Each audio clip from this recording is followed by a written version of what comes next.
Brain is the most powerful thing. सोचो आपके thoughts इतने रेवोल्यूशनरी हों कि दुनिया का सबसे पावरफुल देश आपकी जान का दुश्मन बन जाए, और अगर आपको मारने के लिए 116 निर्दोष लोगों को भी मारना पड़े तो वो इसमें भी पीछे ना हटे। हम बात कर रहे हैं होमियो जहांगीर भाभा की।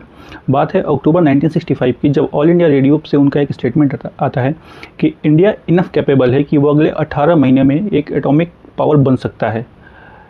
हुआ ये था कि एक साल पहले अक्टूबर 1964 में China already atomic bomb test कर चुका था और इंडिया अभी भी एटॉमिक पावर नहीं था। सो रीजन में स्टेबिलिटी लाने के लिए और इंडिया की पोजीशन को और स्ट्रॉन्ग करने के लिए इंडिया के पास भी एटॉमिक बम होना ज़रूरी था।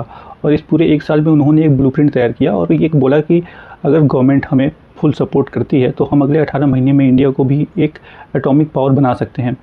बट उनकी ये बात वेस्ट को अच्छी नहीं लगी, क्योंकि उस समय यूएसएसआर और यूएसए के बीच में एक कोल्ड वॉर चल रहा था और इंडिया ज़्यादातर उस समय यूएसएसआर की तरफ इंक्लाइंड था, और ऐसे में यूएसए बिल्कुल नहीं चाहता था कि इंडिया के पास भी न्यूक्लियर पावर आ जाए।